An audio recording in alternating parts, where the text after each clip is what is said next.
আমাদের গভর্নমেন্টের অনেক মুড সুইং হয়। গভর্নমেন্ট আসলে কে এটা বোঝা যাইতেছে না। হাসিনার সময় নাকি বোঝা যাইতো যে ডিসিশনটা দিন শেষে কে নেয়। আমাদের প্রাইম মিনিস্টারকে, এইচপিএম কে ভুল বোঝানো হয়। সংসদের মধ্যে দাঁড়িয়ে উনি ওনার ভণ্ডামি, উনি ওনার হিপোক্রেসিকে জাতির সামনে প্রকাশ করছেন। করেছি মুঘলের হাতে, খানা খেতে হবে একসাথে। এইভাবে আমরা নির্বাচনটাকে মেনে নিয়েছি। এখন যেহেতু আমরা নির্বাচিত হয়ে গিয়েছি, এখন আর মানুষকে, পিপলকে কেয়ার করার আমাদের কোনো সময় নাই। গভর্নমেন্টের যেই আপনার মুড, আমাদের গভর্নমেন্টের অনেক মুড সুইং হয়।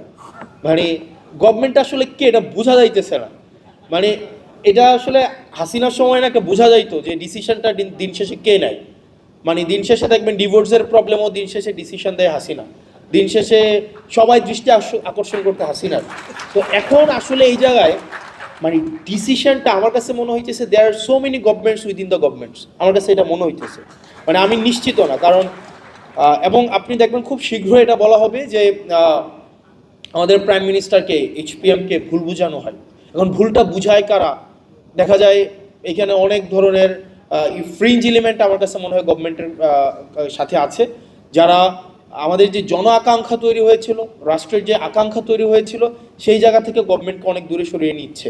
এবং এখানে আমাদের যে সংস্কারের ইনস্টিটিউশনাল আমাদের ইন্ডিপেন্ডেন্ট হওয়ার কথা ছিল, আমাদের জুডিশিয়ারি ইন্ডিপেন্ডেন্ট হওয়ার কথা ছিল, আমাদের বিউরোক্রেসির জায়গায় একটা মেসিভ একটা আমাদের এটা রিস্ট্রাকচার হওয়ার দরকার ছিল, আমাদের পুলিশ সংস্কার কমিশন হওয়ার দরকার ছিল। এই সব জায়গা থেকে গভর্নমেন্ট অনেক দূরে সরে গিয়েছে, কারণ গভর্নমেন্টের কাছে মনে হচ্ছে সে যদি সব কিছুকে নিয়ন্ত্রণ না করতে পারে, সবগুলোকে যদি মিসঅ্যাপ্রোপ্রিয়েট না করতে পারে, সে নাকি সরকার যথাযথভাবে চালাতে পারবে না। এখন আমার কাছে ম্যাডাম খুব ভালো বলেছেন কিছুক্ষণ আগে যে শেখ হাসিনা থেকে তো সবচেয়ে বেশি মানে সেন্ট্রাল, একদম সব কিছুকে সেন্ট্রালাইজড করা, হাসিনা কেন্দ্রিক যেভাবে সব কিছু সেন্ট্রালাইজড হয়েছে, এর থেকে শক্তিশালী তো আর কেউ থাকে নাই, আর কেউ ছিল না। তারপরেও তো শেখ হাসিনা টিকে থাকতে পারে নাই।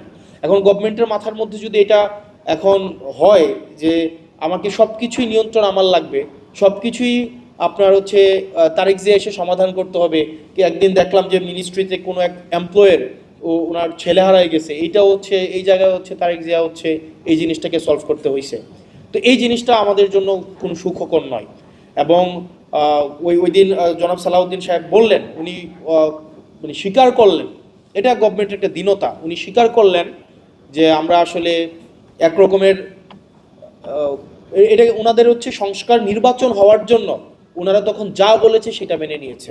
মানে যা বলেছে সেটা মেনে নিয়েছে, শুধুমাত্র নির্বাচনটা যেন হয়ে যায়। এবং এটা এক ধরনের এর থেকে ভণ্ডামি, মানে উনি একটা সংসদের মধ্যে দাঁড়িয়ে উনি ওনার ভণ্ডামি, উনি ওনার হিপোক্রেসিকে জাতির সামনে প্রকাশ করছেন যে আমরা স্বীকার করে নিচ্ছি যে নির্বাচন যেন কোনোভাবেই পিছানো না হয়, সেজন্য আমরা একরকমের করেছি মুঘলের হাতে, খানা খেতে হবে একসাথে।